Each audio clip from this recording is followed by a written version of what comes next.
Welcome to the New Generation Leader Podcast. We're giving you the tools you need to lead in the digital world. Ready to reach your true potential?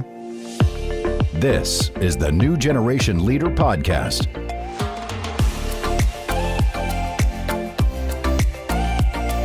Coach Leonard, as you are leading a program that's been through change, what stands out to you as the number one most monumental accomplishment of this change and transition? Yeah, I think that it really is about the student athlete experience. And so, Queens decided to go down this road to go Division One. I think as an institution, they thought that it would bring more eyes on the school and to kind of go from a regionally known school to a nationally known school. But I think they also had a heavy mindset on they wanted to improve the student athlete experience. And as we've done this first year, I mean, it's so evident that that happened. And, instead of traveling, regionally to the same schools every year in Division Two, now we played at Nebraska. We played a multi-team exempt tournament in Jamaica, and the ability to give the students those experiences where we're traveling, the league we're associated with, it just feels so much more like home. And I think our players had an unbelievable opportunity to play on a bigger stage, to play in major cities. And I thought it was awesome for them and really excited that our institution decided to do that. That's an incredible step forward, and yet at the same time about status and opportunity, keeping the students as the core focus, the student athlete experience, their journey, who they're becoming. We talk a lot about change, and change is coming, and it's coming more and more rapidly all around us. And so to think about what the administration has cast out as a vision, to see that now coming to fruition with all of these other changes going on around you, and to still see 1 year in, you're still celebrating that student athlete experience. Keeping the main thing is so critically important. Yeah, Queens is a very student focused place. And, say you're a student was going to come to Queens, there's not a class that's more than 20 students. Completely different than you go to University of North Carolina or NC State, which are amazing institutions, but you walk in your first class, you could have a couple hundred students. Mm-hmm. And so the focus on the student here at Queens is it's the main priority. Our mission as a school is to give students a transformational experience. And this is a part of that experience. Athletics is the front porch to the institution, and in giving our students through, in men's basketball, that experience has been awesome. And just very fortunate that we're here and what we're about as an institution. That's fantastic.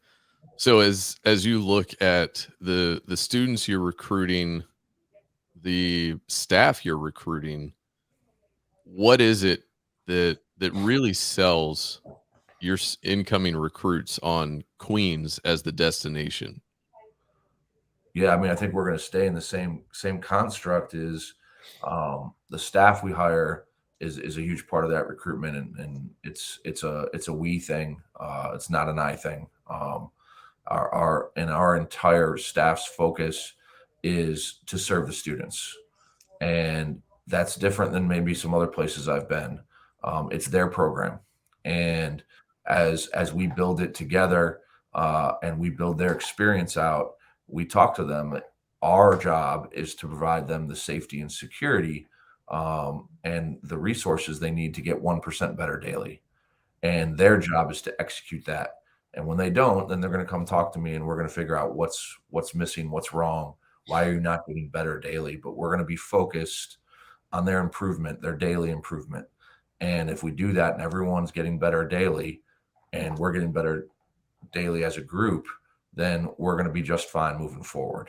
And so That focus on their individual experience, their ability to get ownership in our program because it's their program, and to make decisions as a player. That's why students choose to come to Queens, and that's why students have stayed here, and we have a lower transfer rate than most schools. And so very, very proud of that. We had a fifth-year senior that had an unbelievable career last year. He graduated, he just signed a pro contract. And we've been fortunate that we've had 31 players in the last 10 years that played at Queens that have signed pro contracts. But because of that focus and that daily growth, but we have this next year 2 more seniors that have been in the program 5 years, and going forward even more each year. And a lot of programs don't get guys 5 years anymore because they transfer.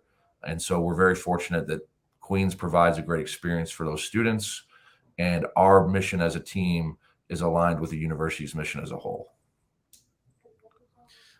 Let's take a step back in time. You've talked about your role as the leader of this team, this program, the change that, and the trajectory that's in front of you as you continue down this path. You've talked about the student athlete experience.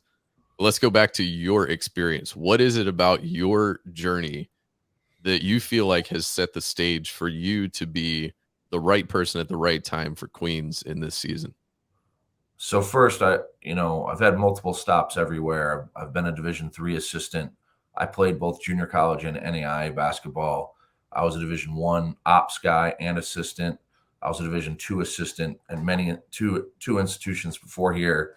And then I was here for 9 years under Bart Lundy, who had a ton of success.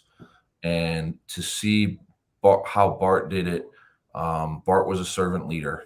And, when Bart walked off the bus, he grabbed the first bag. And, if there's sweat on the floor and he's the closest one, he gets on his hands and knees and wipes it up. And so I've seen that servant leadership be successful, and have modeled what we're doing off that and tried to build on it. We're going to be servant leaders, and our guys understand that. Like, we're going to get in the mix with them, and we're in it together. And I think that was hugely important. As I've progressed in my career, I've done just about every job you could on a campus. I've done housing. I've been a teaching assistant. I've been a full professor. Anything you could imagine. I've done game management. I've opened up the weight room and checked IDs. You do what you need to do to build up as a coach, and you understand what it looks like from everyone's. And so it truly does take a village to be successful. And Queens is one of the best places I've ever been, where there's a real mission statement and vision for the school. And there's a lot of people here that are aligned and on the same track for those students. And so we want to make sure that we bring the right students on board that can fit that community model. Queens is a unique place. In Myers Park, you plop a school in a neighborhood of millionaires, and they have to be able to be a part of that campus community and interact with people like on a daily basis. And so, but it's a very unique but special place, and I'm very fortunate to be a part of that. And I think our servant leadership is a huge part of our success.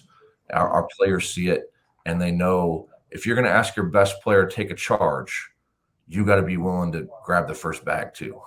Mm-hmm. Yeah, I love that example of Bart and picking up the first bag, wiping the sweat. I mean, are you at the point where you're still on the floor hustling with the guys? 1,000%, 1,000%, 10 toes in on that, and I still operate the scoreboard during parts of practice because I'm allowing my coaches, our staff to run parts of practice so that they get some experience with that, but also their voices build with our players. And so, maybe not very many Division I coaches would do that, but I can run the scoreboard and then hop back in a drill as we have everyone dispersed in their parts of practice. And so I'm a huge believer in that. I've definitely jumped on the floor and wiped up sweat. I always grab the first bag. And, so it's just a part of being a part of an organization holistically, we don't want anyone to feel like any task is too small for them. That's really cool, Coach.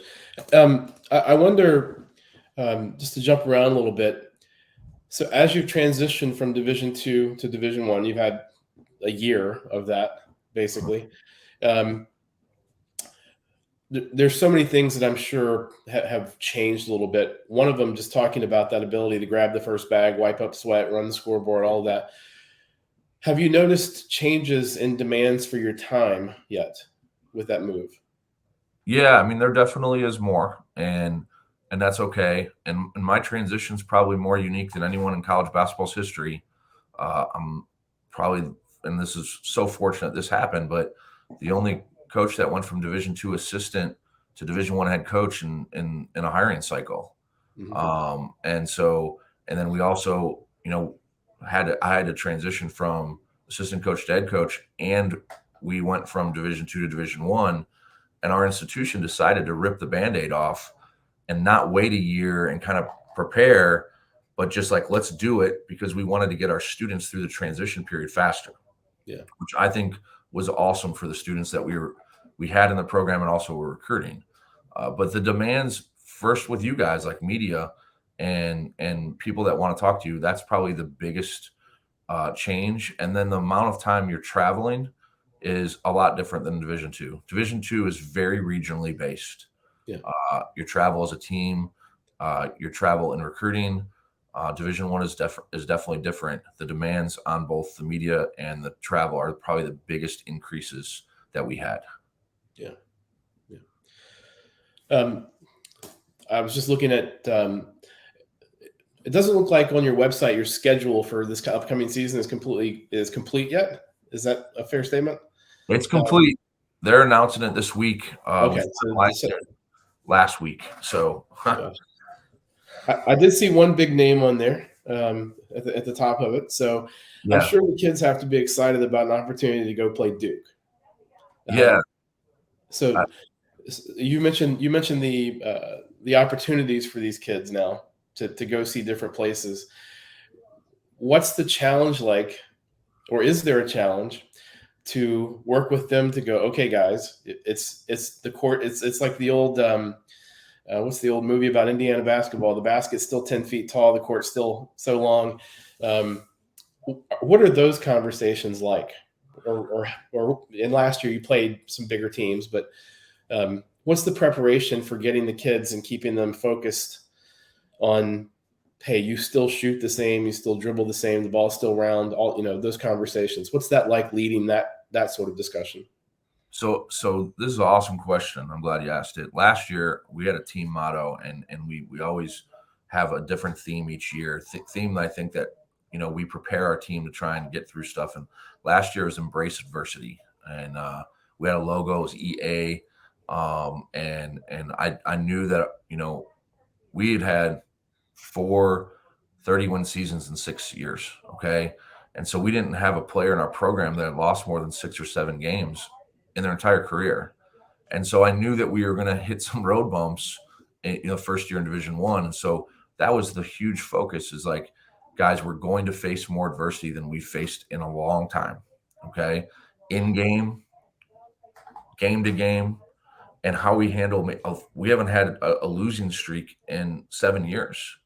And so we were going to have one. And I told our guys that how we handle adversity will define our season, because we're going to get knocked down. Can we pick ourselves back up? Can we get to the next play? Can we get to the next game and not allow a hangover effect? And I thought we did a great job of that. First year, we won 18 games. And so the funny thing was the games were all really close. We were 3 possessions away per game from being 29-4. Yeah. So transitioning into this year, our theme will be little things matter. So we need to clean up a few little things each game. Our attention to detail, our focus needs to increase. And we're really close to being 29-4. So how do we get there? And that'll be our daily focus this year as a team. Little things matter. Last year was embrace adversity, where we weren't going to run from it. We were going to try and roll right through it. And, we'll have a hyper focus this year on being more detail orientated, because I think we're really close to having an unbelievable first season, and we had a great first season, but we just need to be a little bit more focused on the details for the next season. Yeah, that's amazing. That focus on details is something that Aaron and I both work with just in our leadership training journeys. That's amazing. I wrote that down, an average of 3 possessions per game from having an 18-win season to having a 29-win season. That's correct. Yeah. In a game where you average a certain number of possessions a game, so you only have this many opportunities. If we just drill down, that's the detail-oriented focus. Just 3 more possessions that if we'd won those, it would have been. That's just a great thing to be able to grasp onto. So, number one, congratulations for the transition year. I'm sure that now you mentioned the regional travel that Division II was more focused on, to now going to places as far south as Florida, to all up and down the East Coast. And how does that change your preparation, knowing that instead of a 2-hour bus ride, now it's travel's different? Are we chartering planes to Florida yet, or are we still bus riding? Or that's the one thing I tell our guys in recruiting is we're going to give you all the bells and whistles. You're going to have a full-time nutritionist. You're going to have a full-time strength coach. We're going to have a sports psychologist and mental health people for you guys. We're going to have everything that you'd have if you went to Duke, except the private planes. We're going to fly commercial. So that's the one thing. We're not chartering yet. But we're very fortunate to be in a major metropolitan area, and Charlotte flies direct almost everywhere. So compared to a lot of schools, we're very, very fortunate in that. And the travel time is different. And just think about this, like when you're Division II, you very rarely practice in someone else's arena. In Division I, you typically fly there the day before and have a practice there and the day before and a shoot around the day of. So everyone's got the same technology and cameras and their stuff. So if they want to, they can log in and watch you practice. So how do you handle your communication and preparation for those practices? Obviously, ethically, you're not supposed to do that. Yeah. But let's be honest, some people do. And so I've just told our guys, we do what we do. They can know what we do, but they still have to be able to stop it. And what we do is intricate. And so I don't worry if someone watches it, and we just kind of plow forward with it. And our guys have been really good about it. But it definitely changes your preparation. And we in Division II, the conference we're in, we play Wednesday, Saturday in our league, and our league is Thursday, Saturday. So we travel. If you leave on Wednesday and you come back Sunday typically, or Saturday night. So that is a different preparation in itself, how much days off and rest you have in between those games. So all of that's been an adjustment for us, because typically if we played Wednesday, Saturday, we would play no contact Thursday, full contact Friday, game on Saturday. Well, now Thursday you play, Friday's no contact, you're playing Saturday. So how you prepare earlier in the week to get your guys ready for both games and how that works has been an adjustment for us. College athletics is in the midst of colossal changes. From NIL to the transfer portal and conference realignment, athletics programs are facing mounting pressure. How are these pressure points affecting your leadership? The waves of change require a different approach to building programs, leading teams and departments, developing players, directing coaches, and in how you think about athletics. It's becoming too easy to leave and too hard to create trust. This requires you to think better, communicate better, lead better, perform better, be better. Every single day. Better can help.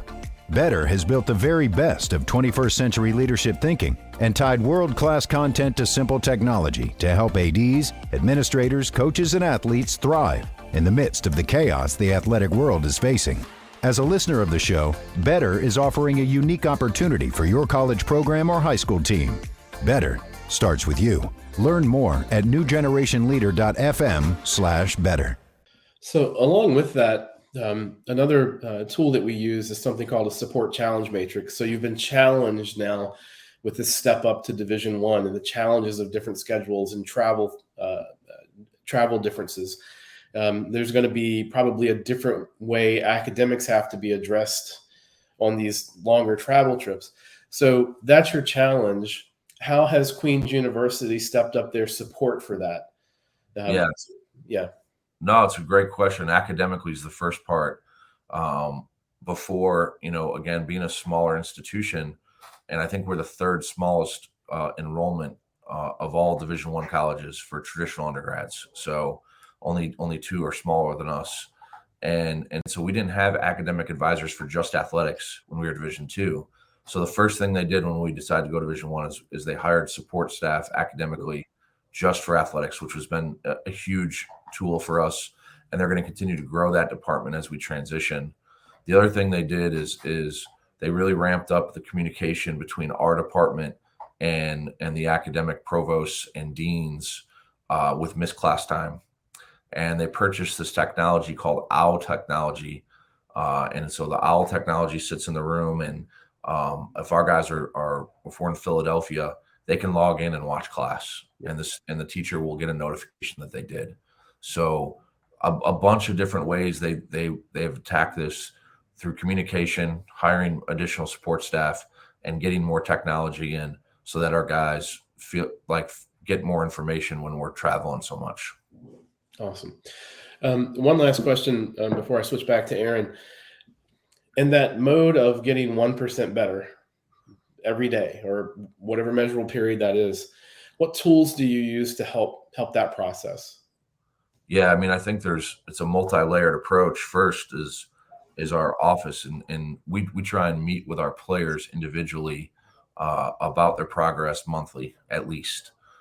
Sometimes in seasons it's bi-monthly. And psychologically speaking, 10 team events, 10 team building activities is worth one individual meeting. Okay. So the impact of an individual meeting, to understand your progress and role, it's huge. So that is the first layer. And what we do is we're trying to go for daily development. Okay. But then also each year we kind of do look behind the curtains. This is where you're at. This is how an NBA GM would look at your game. Okay. These are the 4 or 5 things you're doing on the floor the most. And this is how efficient or productive you are at those things. So this is how you're going to be evaluated. What do we need to either make more efficient? What do we need to be higher usage? Or what do we need to cut out? What do you need to stop doing completely to be more effective? And then to build a yearly plan to go through our summer, our fall, and then our season to get you more proficient.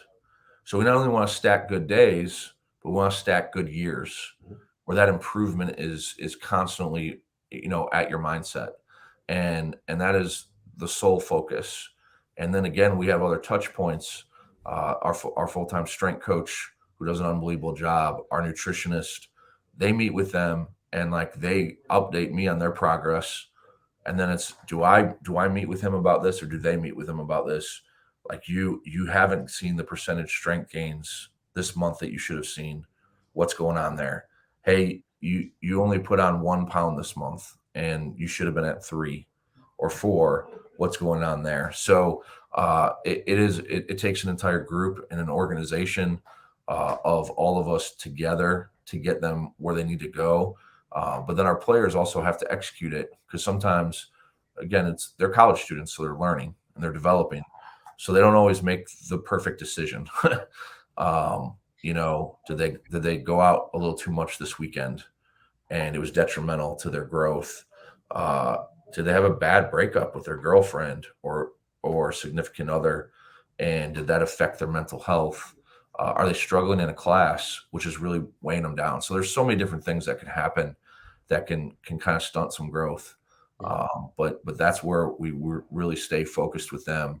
And again, that's our mission statement as a program, is to give them everything they need to get 1% better daily. Great. And I lied, Aaron. I do have a couple more questions just in line here.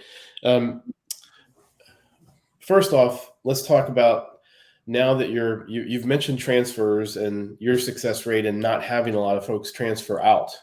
Um, with the advent of NIL and more of that becoming more and more realistic, as teams a little bigger than you lose people to bigger programs. Now they're going to start, and what happens, and maybe it's already happened to some of your kids who have been reached out to. We know some of the realities of that. Talk about your views on NIL as either a recruiting tool or maybe a retention tool. Are you guys set up to do anything like that now, or where are you from a competitive advantage or disadvantage in your conference versus recruiting? It's not like Charlotte doesn't have a few other Division I programs right around the corner. Just give a little thought on that. Yeah, I mean, our first focus will always be with our league, and we have a small collective, and it's not anything like gigantic. And our alumni have put that together, so it's an outsourced collective, so it's not through the school, and so it provides us a little bit of cushion there. But by no means can we get in a bidding war for a kid and start negotiating. We use ours mostly for retention, and my whole purpose is, if we're going to be a development-based program, then we have to be able to retain. And so do we give incoming students a little bit? Yeah, but we actually incentivize them. The longer they stay in our program, the more they get. And our NIL is community-based. So they have to go do public speaking engagements to receive that money, to try and help them build and develop stuff that, skills that they're going to need if they're trying to move on from here and play professional basketball, or in whatever next phase of their career they're in. They need to learn how to do those public speaking engagements. Okay. Very good.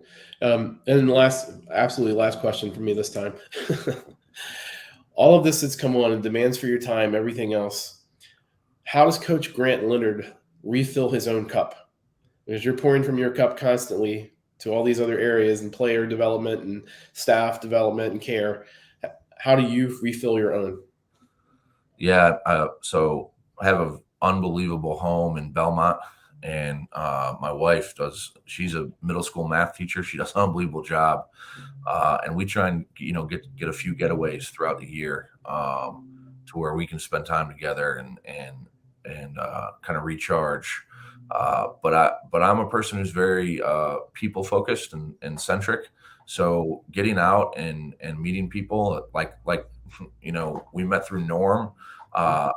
Those are the type of people that I enjoy. Like those type of interactions with Norm and people in the community, that those energize me and give me a ton of focus. And so I really enjoy just going out into the community, eating at different restaurants, meeting people, and that's kind of how I operate as a person. And so just for me, having some time away from the office, family time. Just today, I got season tickets to the Blumenthal, going to see Book of Mormon, which should be a great time. Heard it's a great show. It's really funny. So my wife and I are excited to get there and see it. So, Coach, you've moved up to Division I. You've talked about being people oriented and getting out and engaging in the community. Has that shift to Division I shifted how people see you in the community, or can you still kind of fly under the radar in Charlotte being as big as it is? Yeah, I think that I still have some moments of where people don't know me, which is nice. I don't know how much longer that's going to last. I think Charlotte's a big enough city, and there's a lot of people that in Charlotte that are not from Charlotte. So there's still a ton of people I meet who don't even know where Queens is because they just moved here from Ohio or New York, and so which is totally fine. Charlotte's got a ton of young professional jobs, and so it's kind of a transplant city. So I think that I'll always have a little bit of anonymity. There you go. That's the word here. But the profile will continue to grow as we transition as well. But that's the thing is, I always tell our players though, if what you're doing, if you're not comfortable with your family knowing about it, if you're not comfortable with grandma and grandpa finding out that you did this, well, then should you be doing it? Yeah. And so when I'm out in the community, even if you're out having a beer or something, if you're acting appropriately, there's nothing wrong with that. So I always ask our guys, like, if you're out, if you're doing the right things, there's nothing wrong with being out. And going to a restaurant and eating at Cajun Queen with my wife, there's nothing wrong with that. And but I do think that as we continue to transition and more eyes are on us, it'll be a little bit harder for me, if that makes sense. Yep. But it won't change anything that I do. And once you focus more on the little things and that 18 becomes 29, I'm sure the profile is going to change. I'm sure it is. Yes. So you talked about going into this season, the little things matter. You talked about the culture that you've picked up along the way. And you've talked about how the team, your staff, and the support team have grown to support this new phase of Queens basketball.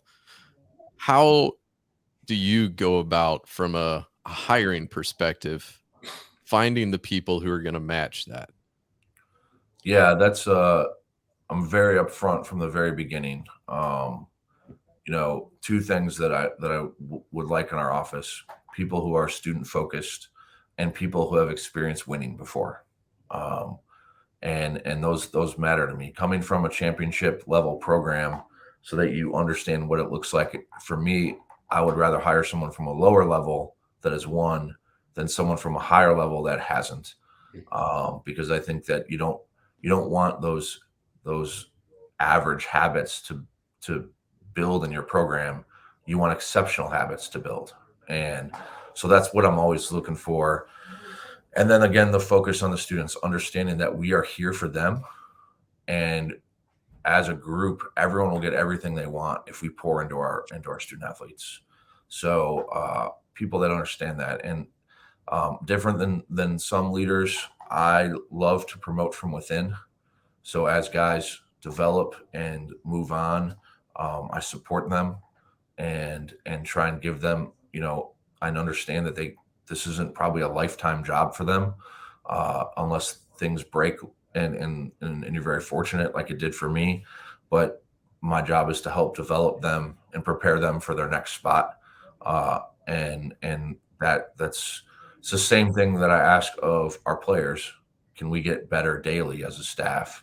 Can we continue to hone our craft while pouring into the students? Can we study? How do we stay on the cutting edge?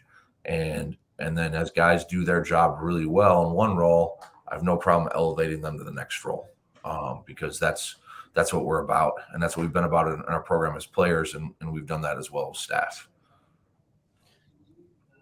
And that's what we talk about with the new generation leader, is recognizing that we want to develop people and prepare them to go take that next step, not give them the next step and then realize we messed up and need to go prepare them and fill in the gap. So leaders out there, I know we've talked about sports and D1 athletics and men's basketball here, but pay attention to what Coach has said here about how he's building a program, investing for the future growth, not just trying to win the blue chip top prospects, but developing along the way the best people to be in the best seat, to get 1% better. All of these factors don't just apply to men's college basketball. They apply in every organization, no matter what size or where you're leading.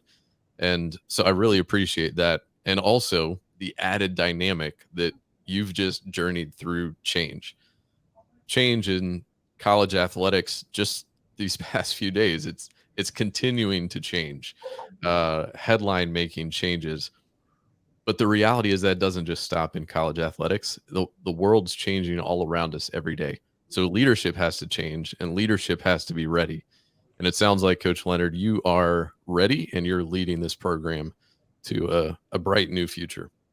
Well, I mean, I appreciate you saying that. And, very fortunate to have dynamic leaders before me show me things that I really took to and gravitated to, to get here. And that focus on the continual improvement is something it's huge. And, we tell our guys every day, like, you want to wake up, work as hard as you can. Okay. That day, you want to be a better basketball player, a better student, a better citizen in the community. And you lay your head down, you want to wake up and do it again. You want to stack good days on good days on good days.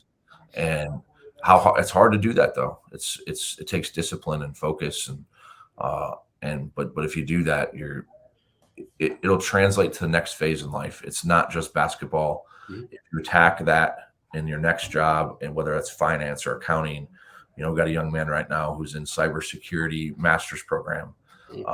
If he attacks that the way he's attacked it here, he's going to be really successful in that phase of life. I'm going to wake up, I'm going to win today. I'm going to do the best I can today to get better. I'm going to treat people right, the golden rule. And if you do those things, you're going to be really successful in whatever phase of your life you're in. Just apply the same principles. Yeah, and just to fall back on your statement for last year, your embrace adversity.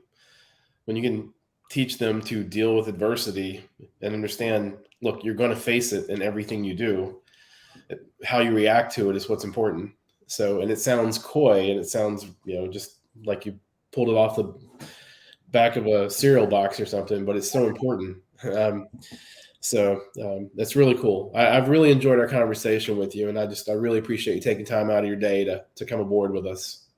Yeah, I can talk about this stuff all day. This is what it's about. And the adversity thing, it's unbelievable to me. Everyone always says, well, this generation can't do this, or this generation can't do that. And I always say, no, the leaders, the adults, we're the ones giving them the playbook, right? So if we feel like they can't handle adversity, well, what are we doing? So we have to address that. And I tell them all, this program is not going to run from adversity. We're going to face it, and we're going to hit it head on. I never go, hey, well, we shouldn't do this. This generation can't do that. Oh my God, their attention spans are shorter. No, we have to adjust as leaders, as the people who are making those decisions. So how do we get them the information they need so that they can be successful? Do I need to break it up? Do I need to make it more technology based? And those are decisions you have to make. But I'm not one who sits there and just points fingers and says, well, they can't do this. Well, no, how do we help them? How do we help them through this? I think it's hugely important as we grow leaders, because that's what we're hopefully doing, is we're developing leaders in our program, and they can go out and be successful and lead the next group. And so the embrace adversity thing is huge. And I think the little things matter for this next group will be even larger. And but I could talk about culture and that stuff all day. I think it's unbelievably important. I try and actually get away from the word of culture, and I try and use environment because I think it's more present and it's more tangible. And so we just want our environment to be about growth and development, and to be about them. Awesome. So, Coach, if people haven't been following Queens University men's college basketball, I'm going to tell them they want to. So what's the best way to follow your program heading into this upcoming season and through the season? And how can they connect with you? Well, I mean, first, obviously, season tickets still available, and we're probably the best deal in town. So we're not super expensive, and our venue is amazing. Not a bad seat in the house. But we're definitely on social media, Twitter, Instagram. I think we even have a TikTok. I don't know if I'm great at TikTok yet. And then for the old school people, Facebook. And then we have our website, which is super detailed. Anytime that our experience is a little different here, and I've said this before at Queens, people that come to the games, they'll get more access to our players. There'll be a more intimate feeling, at the games, because it's just not a corporate production yet, and maybe it will never get there. But for people that are really interested in being a part of the community, we're right down the road, and the environment we have at games is impactful. The Marshall game was insane last year, and for people that want that experience, it's unique and it's different, and I think they would love being a part of it. Coach, I have a draw to Charlotte for a number of reasons. My 2 older sons moved down there about a year ago. So it gives me a really easy excuse to come down and catch a game, which I intend to do. I'll make Norm use his corporate money. And I definitely want to come see you play. I'm a huge college athletics fan. So anytime I have an excuse to go see pretty much any college event, athletic event, I'm there. So we'll link to all of those links, social media accounts in the show notes at newgenerationleader.fm/49. And when that schedule comes out, by the time this airs, their full season schedule will be out and public. So if you can't make it to Charlotte and you're somewhere else in the country, find the Queens program playing somewhere near you this upcoming season. Well, thanks, Coach. We appreciate your time today. Best of luck. One step at a time. The little things do matter. So pay attention to them and get better every day. Perfect. Brick by brick, guys. Appreciate you. Thanks for listening to the New Generation Leader podcast. Subscribe today on your podcasting platform. Download the show notes and unlock your true leadership potential at newgenerationleader.fm. Thanks for listening today, and we look forward to seeing you next time on the New Generation Leader podcast.